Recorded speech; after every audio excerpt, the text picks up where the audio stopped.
ఆధారాలతో ప్రింట్ చేయాలి అని చెప్తుంది. అంతేగాని ఆధారాలు లేకుండా ప్రింట్ చేస్తే అది డిఫమేటరీ నేచర్ అని చాలా స్పష్టంగా చెప్తుంది.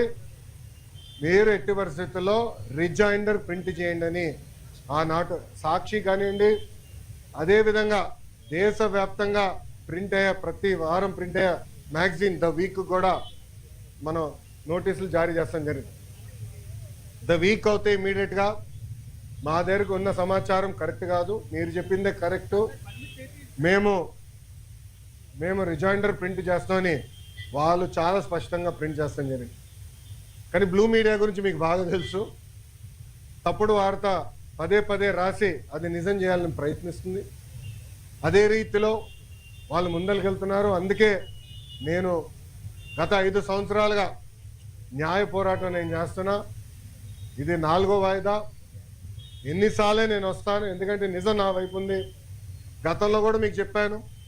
ఈ రోజు కూడా మంత్రి హోదాలో నేను వచ్చినప్పుడు పార్టీ ఆఫీసులో బస్సులో పడుకొని సొంత భోజనం నేను తింటున్నా తప్ప ప్రభుత్వం దగ్గర నుంచి కనీసం ఒక్క వాటర్ బాటిల్ కూడా నేను తీసుకోవట్లేదు.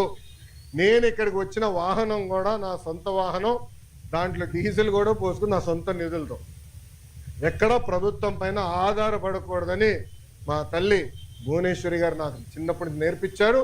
అదే రీతిలో ముందరకెళ్తున్నా. ఎట్టి పరిస్థితుల్లో ఈ కేసు నేను లాజికల్ ఎండ్కి తీసుకెళ్తాను.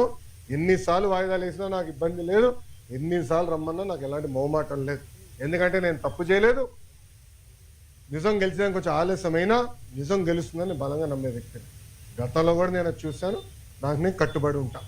ఇప్పుడు మీడియా మిత్రులు కానీ ప్రశ్న ఉంటే సమాధానం చెప్పడానికి సిద్ధం. అవును సార్, అవును సార్.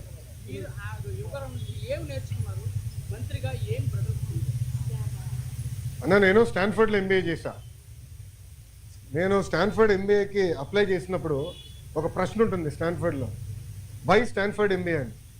అంటే ప్రైవేట్ రంగం నుంచి రాజకీయాల్లోకి నేను రావాలనుకుంటున్నా, ఏదో ఒక టైంలో వస్తాను, స్టాన్ఫర్డ్ ఎంబీఏ నేను ప్రిపేర్ చేస్తానని భావిస్తున్నాను అనుకున్నాను అని రాశా.